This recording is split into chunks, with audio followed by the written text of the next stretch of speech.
Sa isang liblib na lugar sa Visayas, may isang barangay na tinatawag na Sitio Malipayon. Maliit lamang ito, may 32 pamilya, at ang pamumuhay ng mga tao ay payapa at simple. Karamihan sa kanila ay mga magsasaka, ang ilan ay mangingisda, at ang iba na may nangangalakal ng kahoy mula sa bundok. Sa araw, maririnig mo ang tawanan ng mga bata, ang tilaok ng manok, at ang pagaspas ng hangin sa mga dahon ng nyog. Ngunit sa gabi, tahimik ang lahat. Tila ba natutulog din ang hangin? Ang kapayapaang ito ay nasira isang gabi nang dumating ang isang hindi kilalang babae. Dala niya ang isang lumang itim na bag at isang kahong kahoy. Bumaba siya mula sa isang tricycle na tila nahirapan pa sa pag-akyat sa matarik na daan. Ang kanyang pananamit ay kakaiba, itim na palda hanggang sakong at blusang kulay abo na may mahahabang manggas. Nakatali ang kanyang buhok sa isang mahigpit na buwan at hindi man lang siya ngumiti habang tinatanaw ng mga kapitbahay.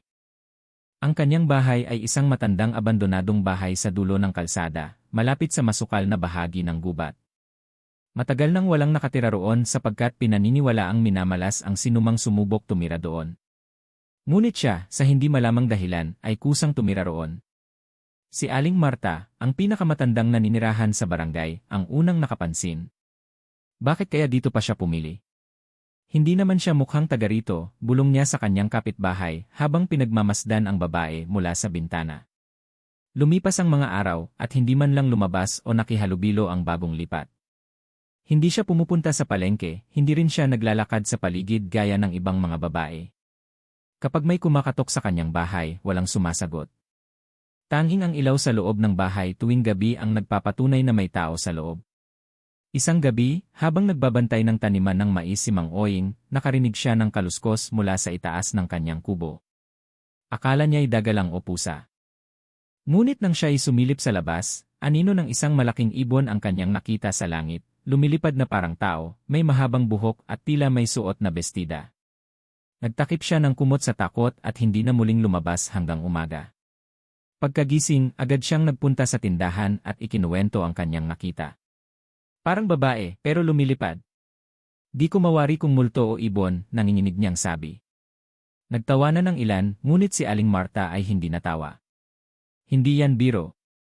May mga kwento na noon pa, mga nilalang na lumilipad tuwing gabi, lalo na kapag bilog ang buwan.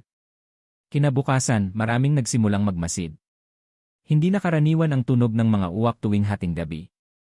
May ilan ding alagang manok ang bigla na lang nawawala, at ang ilan ay natagpo ang walang lamang loob. Habang lumalala ang mga kaganapan, mas lalo namang naging misteryoso ang bagong kapitbahay. Isang umaga, si Liza, isang bata, ay naglaro malapit sa bakuran ng babae. Ayon kay Liza, nakita raw niya itong nakatayo sa ilalim ng puno ng mangga, nakatingin sa kanya, at ang mga mata raw nito ay kulay pula. Namumula at parang hindi siya humihinga, nay, umiiyak niyang sabi sa ina. Mula noon, ipinagbawal ng ilang magulang na maglaro ang kanilang mga anak sa bahaging iyon ng barangay. Ang mga matatanda naman ay nagsimula ng magduda at magtanong-tanong kung sino ba talaga ang bagong lipat na babae. Isa sa mga kabataan, si Enzo, ang nagtangkang magtanong sa barangay records kung sino ang nakabili o umupa ng bahay. Ngunit laking gulat niya nang wala itong pangalan sa talaan. Ayon sa kapitan, wala pa kaming pinirmahang dokumento ukol sa bahay na yan. Sa pagkakaalam ko, nakatiwangwang lang yan sa gobyerno. Mas lalong nabalot ng takot at pagtataka ang mga tao. Isang gabi, habang naghuhugas si Aling Letty sa lababo, napalingon siya sa bintana. Kitang-kita niya ang babae, nakatayo sa bubong ng kanyang bahay, nakatingin sa buwan. Walang imik. Walang galaw. Pagkurap niya, nawala ito. Sa mga sumunod na linggo, patuloy ang mga kwento, may mga nagsasabing nakikita ang anino nito sa gitna ng gabi, habang ang iba na may nakaririnig ng mahinang bulong tuwing sila'y nagdaraan malapit sa bahay ng babae. Ang dating tahimik na barangay ay napalitan ng kaba. Hindi na lumalabas ang mga tao sa gabi. May ilan pang ang nagbalak ng lumikas pansamantala. Ngunit ang karamihan ay naghintay, umaasang may sasagot sa kanilang mga tanong. Sino nga ba talaga ang bagong kapitbahay? Bakit siya napadpad sa Sitio Malipayon? Mula nang dumating ang misteryosang babae sa Sitio Malipayon, tila may kakaibang pagbabagong bumalot sa paligid. Unti-unti, ang gabi ay hindi na simpleng oras ng pagpapahinga. May bumangong tensyon, hindi pa malinaw, ngunit ramdam na ng mga tao sa barangay. Una, simpleng mga ingay lang. Kaluskos sa bubong. Parang may mabigat na nilalang na lumalakad sa itaas ng mga bahay. Nung unay akala ng mga tao'y pusa o malaking daga. Ngunit habang lumilipas ang mga gabi, mas lalo itong naging madalas at mas nakakatakot. Parang may humahaplos sa bubong namin, kwento ni Mang Dado, isang 60 anyos na biyudo. Tapos bigla na lang may lagaslas ng pakpak. Malalakas. Hindi basta-basta. Hindi lang siya ang nakarinig. Maging si Aling Letty, na malapit lang ang bahay sa misteryosang babae, ay nagsabi ring parang may tumatalon mula bubong papunta sa puno ng mangga. Parang tao. Pero hindi tao. May anino. May pakpak, anya habang nanginginig at nagdadasal ng ama namin. Nagtipon-tipon ang ilang residente sa tindahan ni Kalinda isang umaga upang pag-usapan ang mga kakaibang kaganapan. Napapansin niyo ba? Tuwing gabi, parang mas dumidilim kaysa dati. At yung hangin parang malamig pero hindi normal, ani Enzo, ang kabataang laging nakamasid sa mga kaganapan. Nang tanungin kung saan galing ang mga tunog, iisa lang ang direksyong tinuturo ng mga kwento mula sa bahay ng babae. Walang direktang patunay, ngunit lahat ng pangyayari ay nagsisimula tuwing siya'y nandoon. Lalo na tuwing bilog ang buwan.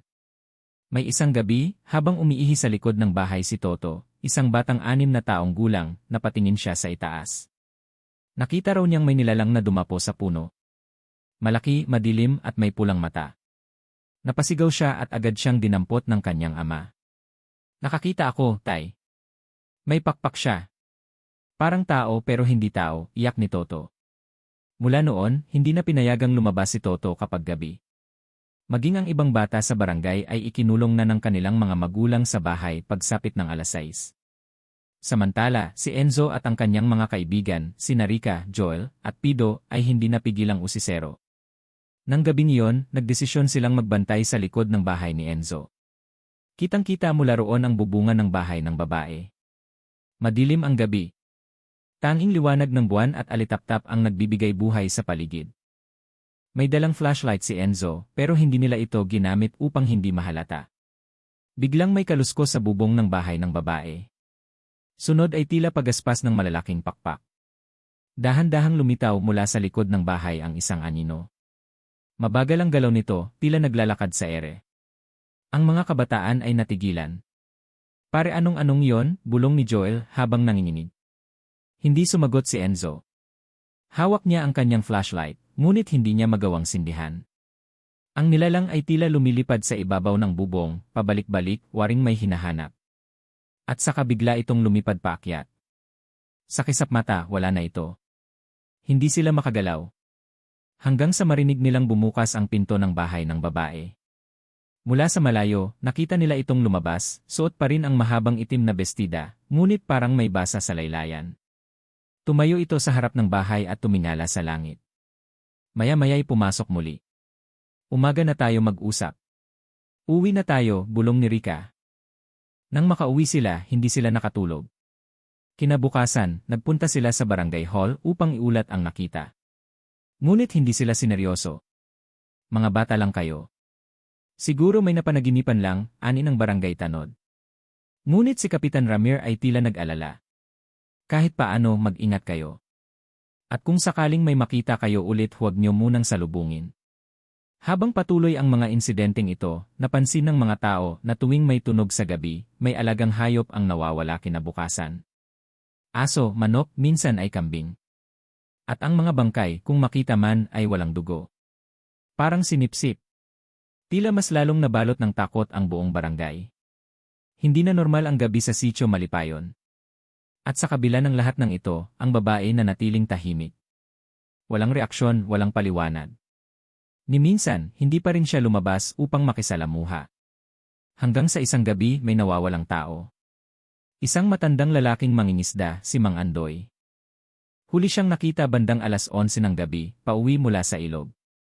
Kinaumagahan, wala siya sa bahay. At sa may daan papunta sa bahay ng babae, may bakas ng dugo. Dito na tuluyang kinabahan ang buong barangay. Ang mga tanong ay mas naging matindi, bakit tuwing gabi may lumilipad? Ano ang tunay na pagkatao ng babae? At totoo nga ba na may aswang sa kanilang gitna? Matapos ang sunod-sunod na kakaibang pangyayari, ang pagkawala ni Mang Andoy, ang mga hayop na patay na walang dugo, at ang mga tunog ng pagaspas ng pakpak sa kalaliman ng gabi, hindi na mapakali ang mga kabataan sa barangay. Sa halip na matakot at manahimik, ninais nilang tuklasin ang katotohanan sa likod ng mga pangyayari. Si Enzo, ang pinakamatapang sa grupo, ang nagsimula ng plano. Hindi pwedeng puro kwento na lang tayo. Kailangan natin ng ebidensya. Baka nga aswang siya, pero paano kung hindi? Baka may ibang dahilan. Kasama niya si Rica, Joel, at Pido. 4 silang magkakaibigan na lumaki sa Sitio Malipayon. Sanay silang maglaro sa ilog, umakyat sa puno, at magbantay ng taniman. Pero ngayon, isang kakaibang misyon ang kanilang susungin. Nagpasya silang magsimula sa araw. Una nilang tinungo ang paligid ng bahay ng babae. Mula sa bakod, tahimik nilang minatyagan ang bakuran. Halos wala itong halaman, at ang mga damo ay parang sadyang hindi pinutol. Sa isang sulok, may tambak ng kahoy, tuyong dahon, at ilang garapon na may takip. Parang may altar, bulong ni Rica. O kaya, pang-ritual. Hindi sila nagtagal roon. Naglakad sila papunta sa likod ng bahay, kung saan may masukal na bahagi ng gubat. Doon nila natagpuan ang ilang balahibo, na tila mula sa isang hayop, pero may kakaibang kulay, itim na may bahagyang kumikintab. Kakaiba rin ang amoy, parang nasusunog na balat na pinagsama sa amoy ng dugo. Tingnan mo to, sabi ni Pido habang tinuturo ang bakas ng paa sa lupa. Malalaki, malalim at parang hindi normal na pangtao. Hindi to basta yapak lang. Parang may kuko. Nagdesisyon silang bumalik kinagabihan para sa maseryosong pagmamatsyag. Sa tulong ng flashlight, delata, at matatalas na tenga, umupo sila sa ilalim ng isang puno malapit sa bahay ng babae. Doon sila nagkubli habang naghihintay ng kahit anong senyales. 10:00 ng gabi, lumabas ang babae. Tahimik. Walang dala. Tumayo siya sa gitna ng bakuran at tila nagdasal sa ilalim ng buwan. Maya-maya'y nag-angat siya ng kamay at biglang pumatay ang ilaw sa bahay. Anong nangyari? Bulong ni Joel. Ang flashlight ni Enzo ay sumablay rin. Hindi gumana. Tila may dumaan sa itaas nila, malamig na hangin, kasunod ang tunog ng pagaspas.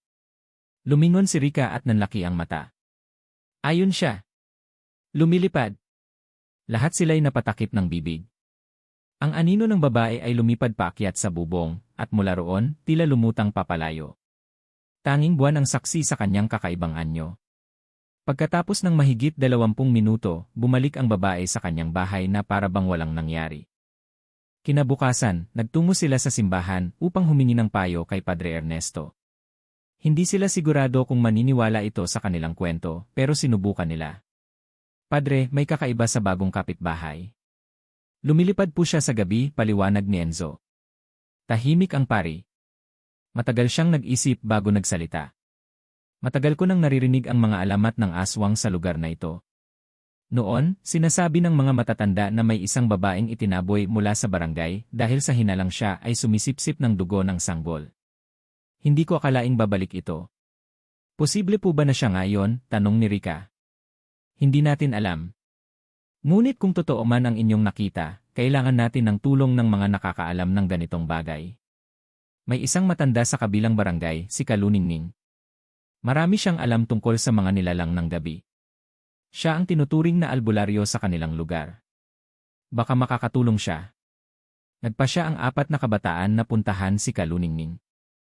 Kinabukasan, nagtungo sila sa barangay Mapalad, 5 kilometro mula sa kanilang lugar.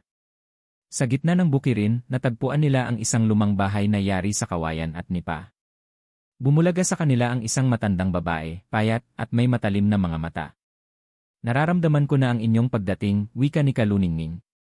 May masamang espiritu sa barangay nyo. Isinalaysay nila ang lahat, ang babae, ang tunog ng pakpak, ang mga hayop na patay, at ang pagkawala ni Mang Andoy. Ang nilalang na yan ay hindi basta-bastang aswang, ani Kaluningning. Siya ay isang manananggal, isa sa mga pinakamatandang uri ng aswang. Ang kanyang anyo ay nababago tuwing hating gabi. Iniiwan niya ang kalahati ng katawan habang lumilipad ang kanyang itaas na bahagi upang maghanap ng dugo at laman loob. Lalong tumindi ang takot ng mga kabataan. Ano pong dapat naming gawin? Tanong ni Enzo. Hindi kayo dapat lumaban ng basta-basta.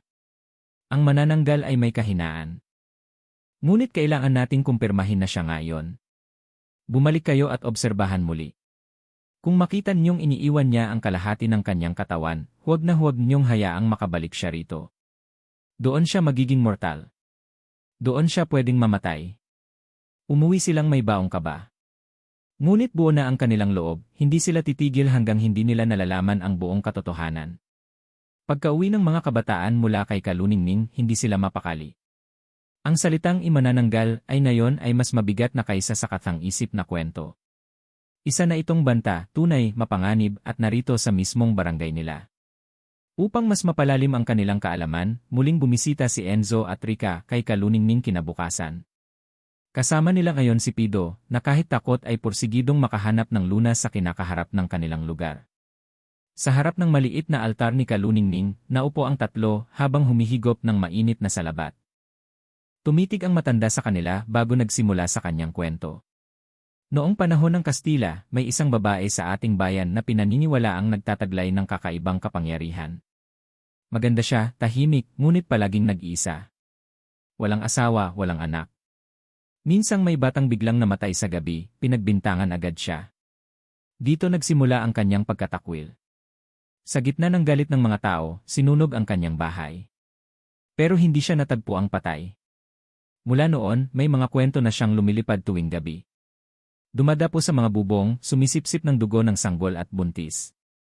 Tumigil sandali si Kaluningning at tumingin sa malayo. Ang manananggal ay nilalang ng gabi.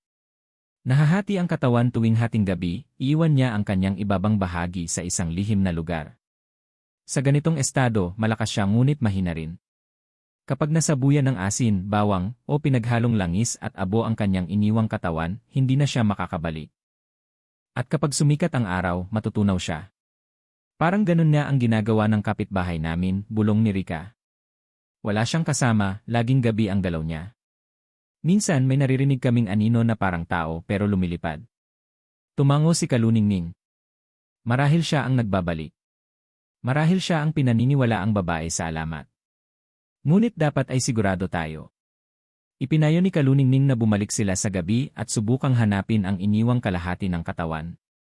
Kung makita ninyo ang ibabang bahagi na hiwalay sa kanyang katawan, iyan na ang patunay.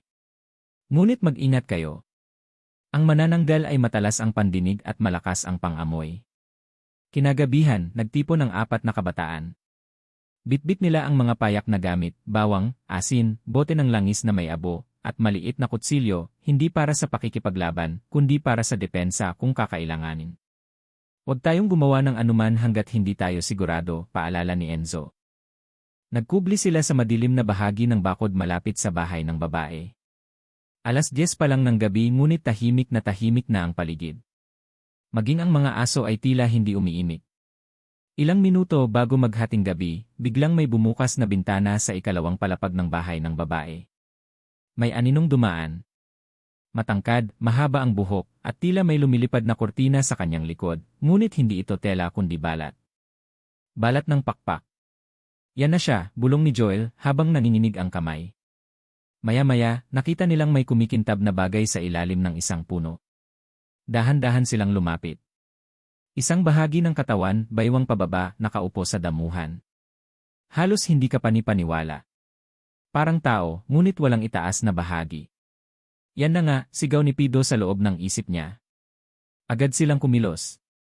Binuksan ni Enzo ang bote ng langis at isinaboy sa katawan. Kasunod nito'y sinabuyan ng asin at bawang. Tila nag-react ang balat. Kumislot ito ng bahagya, parang sinusunog sa loob. Biglang nag-iba ang hangin.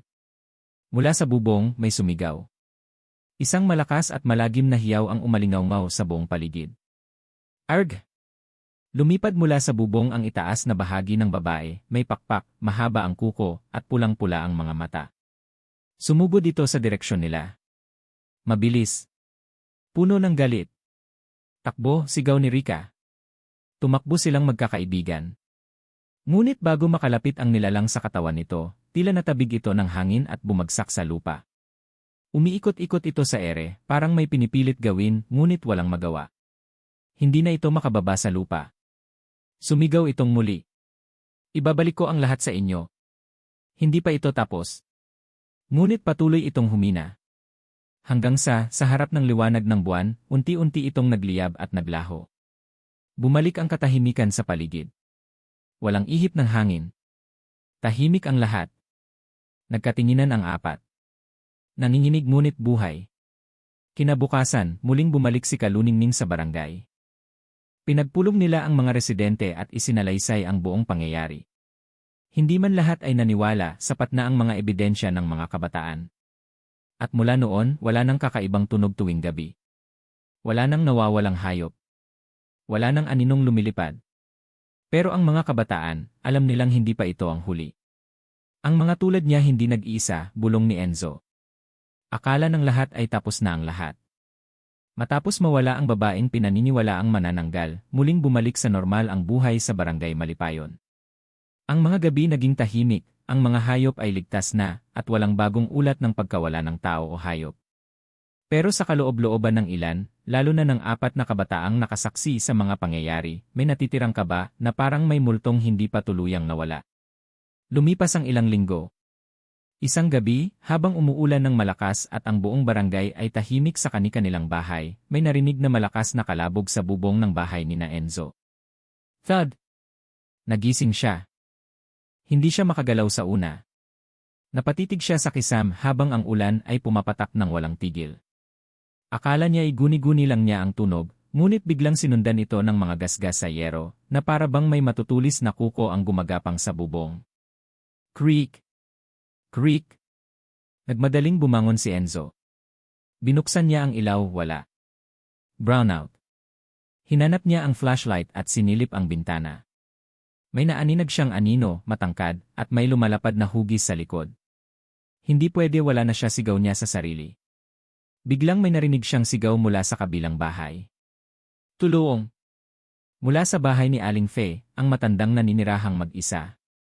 Tumakbo palabas si Enzo kahit madulas at madilim. Sinundan siya ni Rica at Joel na parehong nagising sa sigawan. Nang marating nila ang bahay ni Aling Fe, napansin nilang bukas ang pintuan at may mga kalmot sa pader. Tao po! Aling Fe, sigaw ni Rica habang tinatangkang silipin ang loob. Sa loob, natagpuan nila si Aling Fe, nakaupo sa sulok, nanginginig, may kalmot sa braso. Umiiyak siya at paulit-ulit na sinasabi, bumalik siya, pero hindi siya nag-iisa, hindi na siya tao, binalot ng kilabot ang mga kabataan. Kung totoo man ito, isa lang ang ibig sabihin, may isa pang nilalang na gaya niya, o baka nga higit pa sa isa. Kinabukasan, nagpatawag ng pulong ang barangay. Muling ikinuwento ni Enzo ang mga narinig at nakita. Ngunit ngayon, mas maraming taong nakikinig. Maging ang kapitan ng barangay ay halatang takot at hindi na naniniwalang ito ay purong haka-haka lang. Hindi tayo makakaasa lang sa kwento, wika ni Kapitan Lito. Kailangan nating kumilos. Nagpasya silang magbantay sa gabi. Bumuo ng grupo na tatawaging Bantay Gabi, binubuo ng mga kabataang may tapang at matatandang may karanasan sa kabundukan. Kasama sina Enzo, Joel, Pido, at maging si Kaluningning na dumating upang tumulong. Ang kasamaan ay hindi nawawala. Umaalis lang pansamantala, pero bumabalik kapag hindi natin binabantayan ang ating sarili, babala ni Kaluningning. Naglatag sila ng mga proteksyon, bawang sa bintana, asin sa pinto, at krus sa bawat poste. Gumawa rin si Kaluningning ng iagimat sa gabi, isang pulseras na gawa sa buntot ng pagi, abo, at dahon ng saging na itim. Sinuotan ang lahat ng miyembro ng Bantay Gabi. Pagsapit ng hating gabi, muli na namang may tunog na gumising sa mga tao. Ngayon, hindi isa kundi 3 bubong ang sabay-sabay na binagsakan ng anino. Kraa! Thud! Thud! Dumaan siya rito, sigaw ng isang tanod. Nagkagulo. Tumakbo ang mga tao, ang iba'y nagtatago, habang ang Bantay Gabi ay nagtangkang habulin ang nilalang. Sa isang bukirin, nakita nila ito, isang nilalang na lumilipad, ngunit hindi katulad ng naunang babae. Mas malaki ito, may mahabang buntot, at mapula ang mga mata. Hindi ito manananggal. Isa itong wakwak, isa pang anyo ng halimaw ng gabi. May iba pa silang kasama, sigaw ni Kaluningning habang naglalagay ng langis sa dulo ng kanyang baston. Nagbakbakan sa gitna ng dilim at ulan. Ang Bantay Gabi ay ginamit ang kanilang kaalaman, sinabuyan ng abo, sinilaban ng apoy, at tinaga gamit ang mga kutsilyong may bawang. Isa sa mga wakwak ay tumama sa puno at biglang nagliyab, tila nasaktan sa pulseras ni Enzo. Ngunit ang isa pa ay nakatakas, tumawa ng malakas, at lumipad patungong bundok. Magbabalik kami, mas marami na kami, sigaw ng nilalang. Kinabukasan, nagising ang buong barangay sa isang bagong katotohanan, hindi lang pala iisa ang halimaw. At ang nilalang na unang nakita nila ay bahagi lamang ng isang mas malaking panganib. Sabay-sabay nilang tinanggap ang katotohanan, nasa isang digmaan sila sa pagitan ng tao at mga nilalang ng gabi. Matapos ang gabing muling umatake ang mga halimaw, nagdesisyon ang buong barangay Malipayon na magkaisa. Hindi na ito isang simpleng panggugulo sa gabi, isa na itong banta sa buhay at kaligtasan ng bawat mamamayan. Lalo pat lumalapit na ang gabi ng purnada ng buwan, isang panahong ayon kay Kaluningning ay pinakamalakas ang kapangyarihan ng mga nilalang ng dilim. Ang purnada ng buwan. Yan ang gabi ng pagtitipon nila. Doon sila lalabas lahat, babala ni Kaluningning. Nagdesisyon si Kapitan Lito na gawing sentro ng depensa ang barangay hall. Dito magsasama-sama ang mga pamilya. Pero higit pa riyan, ang buong barangay ay dapat maghanda, hindi lang ng mga gamit panglaban kundi ng kanilang loob at tapang. Pagsasanay at pagpapalakas pinangunahan nina Enzo, Joel, Pido, at Rica ang pagsasanay sa mga kabataan. Bawat isa ay binigyan ng agimat, bracelet mula kay Kaluningning, may langis at buntot ng pagi, pinaniniwala ang panangga laban sa masasamang espiritu. Tinuruan silang gumamit ng sibat, palaso, at kahit kutsilyo na binendisyonan ng dasal at pinahiran ng langis ng nyog at bawang. Ang mga matatanda naman ay abalang naglalagay ng bawang sa bawat bintana, asin sa mga pinto, at nagtatayo ng mga tansong panangga sa paligid ng barangay. Ang mga mangangaso sa bundok ay gumawa ng mga bitag, may mga patibong na may sanga ng balete, sulo, at palakol. Lahat ay may kanya-kanyang papel, ang mga inay nagluluto ng pagkain para sa mga nagbabantay, habang ang mga amay nagtutulungan sa paggawa ng depensa. Ang lihim ni Kaluningning sa gitna ng paghahanda, isang gabi ay kinausap ni Kaluningning si Enzo ng pribado. May isang bagay kang dapat malaman. Ang babaeng manananggal na nakita ninyo, hindi siya basta halimaw. Isa siyang alagad ng isang mas makapangyarihang nilalang, ang tinatawag nilang Dato ng Dilim. Dato ng Dilim, tanong ni Enzo. Tumango ang matanda. Siya ang pinuno ng mga nilalang ng gabi. At kung totoo ang mga palatandaan, darating siya sa gabi ng purnada ng buwan. Hindi lang para umatake, kundi para sakupin ang lugar na ito. Hindi makapagsalita si Enzo. Mabigat ang sinabi ni Kaluningning. Ang laban ay hindi lang pala laban para sa kaligtasan, ito ay laban para sa kinabukasan ng buong barangay. Ngunit may pag-asa, dagdag ni Kaluningning. May sinaunang orasyon na tanging dugo ng magliligtas ang maaaring magsagawa. Sa paniniwala ng matatanda, sa bawat salinlahi, may isang pinipili ang liwanag. Tahimik si Enzo. At ikaw yon, Enzo. Ang araw bago ang laban, lumipas ang mga araw sa paghahanda. Dumating ang araw bago ang purnada ng buwan. Ang langit ay tila mas madilim kaysa dati. Ang mga ibon ay hindi na umaawit. Maging ang mga alagang hayop ay parang hindi mapakali. Nagtipon ang buong barangay sa plaza. Doon ay ibinahagi ni Kapitan Lito ang plano sa lahat ng pamilya ay mananatili sa barangay hall. Ang bantay gabi ay ikakalat sa apat na pangunahing posisyon, norte, timog, silangan, at kanluran. Ang mga mangkukulam ng kabutihan, tulad ni Kaluningning, ay magsasagawa ng panangga sa pamamagitan ng orasyon. Ang kabataan ay magiging tagapag-ulat ng kaganapan. Iisa ang layunin ng lahat, makaligtas sa gabi ng purnada ng buwan. Bago matapos ang pagpupulong, humarap si Enzo sa lahat. Hindi natin alam kung ano ang darating bukas, pero ito ang alam natin, hindi tayo magpapakain sa dilim. Ilalaban natin ang ating tahanan. Ilalaban natin ang isa't isa. Nagpalakpakan ang mga tao. May takot pa rin sa kanilang mga mata, pero sa pagkakataong ito, mas matimbang na ang tapang. Isang tahimik na panalangin bago matulog, lumuhod si Enzo sa altar ng kanilang bahay. Sa tabi niya si Rica, si Pido, at si Joel. Nagsindi sila ng kandila. Kung ito man ang huling gabi natin bilang payapang barangay, sana'y maging hudyat ito ng ating pagkakaisa. Tahimik na tumulo ang luha ni Rica. Hawak nila ang isa't isa, habang sa labas ng bahay, tila mas lalong humihigpit ang ihip ng hangin.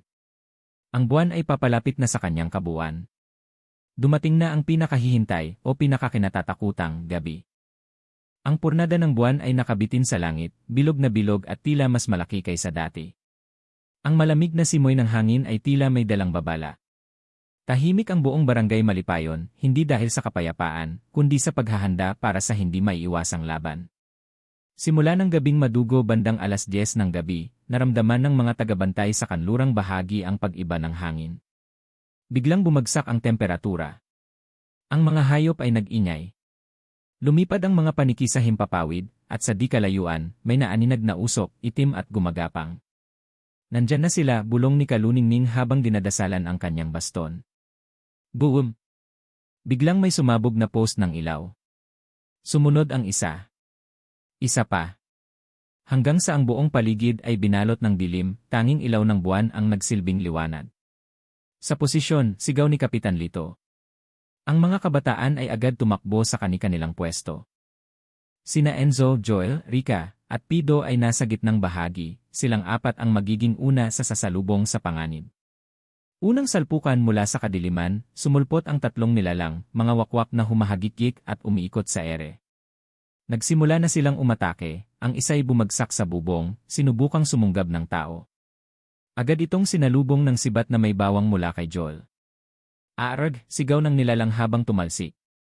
Samantala, may isa pang nilalang na tila babae ang anyo, ngunit may mahahabang kuko at mapupulang mata, isang sigbin.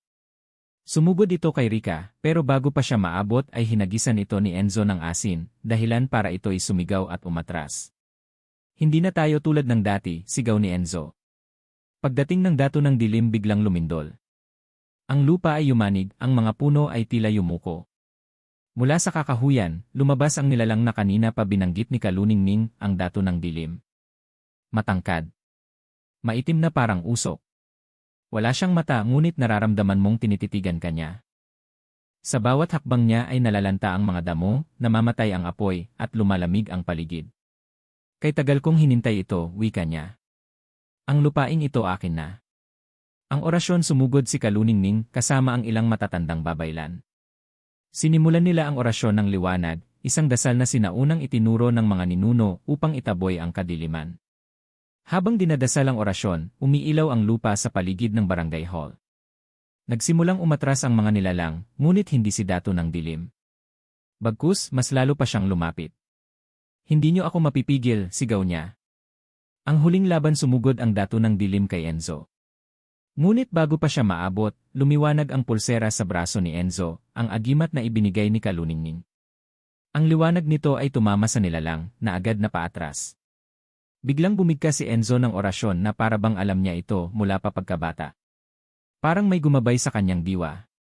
Si Kaluningning ay napatigil at napatingin sa kanya.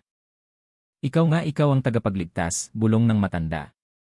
Sa huling sandali, itinaas ni Enzo ang kanyang pulseras at binigkas ang huling linya ng orasyon, sa ngalan ng liwanag, sa dugo ng mga ninuno, sa tapang ng bayan, lumayas ka. Isang malakas na pagsabog ng liwanag ang bumalot sa buong paligid. Napasigaw ang dato ng dilim habang unti-unti siyang naging abo, kasama ang iba pang nilalang. Pagkatapos ng digmaan matapos ang kaganapan, unti-unting bumalik ang ilaw. Nagsigawan ang mga tao, hindi sa takot kundi sa tabumpay. Walang masyadong nasaktan at ang buong barangay ay ligtas. Lumapit si Kapitan Lito kina Enzo, Rica, Joel, at Pido. Mga bata, kayo ang dahilan kung bakit tayo nabuhay. Salamat. Tumango si Enzo, pagod ngunit mapayapa. Sa wakas, tapos na ang gabi ng dilim. Lumipas ang gabi ng digmaan, at sa pagsikat ng araw, tila ibang mundo na ang bumungad sa mga taga-barangay Malipayon. Ang mga pader na minsang binalot ng takot ay unti-unti nang pinalitan ng pag-asa. Ang mga mata ng mamamayan ay pagod ngunit maliwanag, parang bagong silang mula sa isang bangungot. Paglilinis ng sugat at alaala bawat sulok ng barangay ay may kwento ng katapangan, ang mga bitag na gumana, ang mga sibat na tumama, at ang mga orasyong nagligtas ng buhay. Ngunit hindi rin nawala ang kirot, may ilang nasaktan, may mga tahanang nasira, at higit sa lahat, may mga taong nawalan ng mahal sa buhay. Nagtulungan ang lahat sa paglilinis at pag-aayos. Maging ang mga kabataan ay naging katuwang sa pagbangon. Sina Enzo, Rica, Joel, at Pido ay hindi na lamang mga simpleng kabarkada, sila na ngayon ay mga tagapagtanggol, mga bayani sa mata ng barangay. Ang lihim ni Kaluningning sa isang tahimik na umaga, muling kinausap ni Kaluningning si Enzo. May iniwan sa iyo ang liwanag. Iniabot niya ang isang lumang aklat, ito raw ang i-aklat ng Bantay Liwanag, isang sinaunang talaan ng mga kwento at kaalaman tungkol sa mga nilalang ng dilim at mga tagapagtanggol ng liwanag. Hindi matatapos dito ang tungkulin mo, Enzo, wika niya. Maaaring tapos na ang laban ngayon, pero sa mga susunod na panahon, kailangan pa rin ng bantay.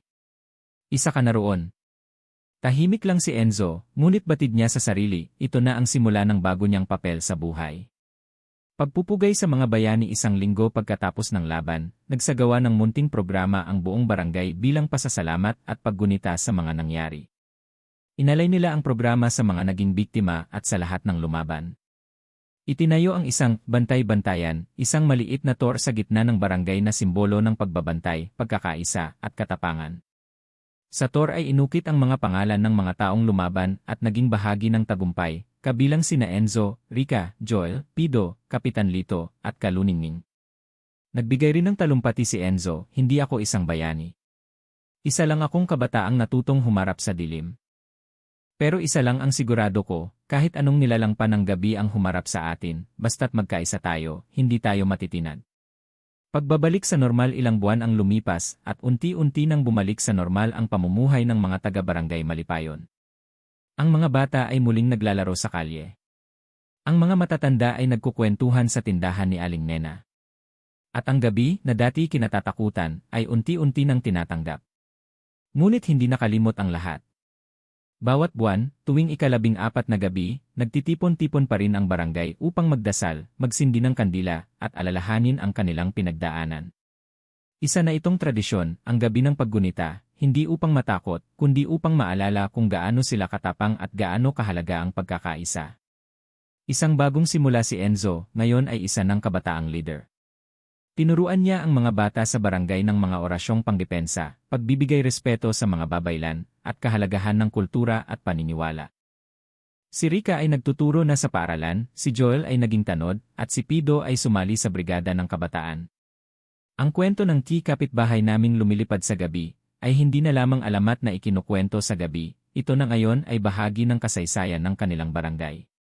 At sa bawat simoy ng hangin tuwing gabi, tila may boses na paalala, sa bawat dilim may liwanag. Sa bawat takot may tapang. At sa bawat laban may pagkakaisa.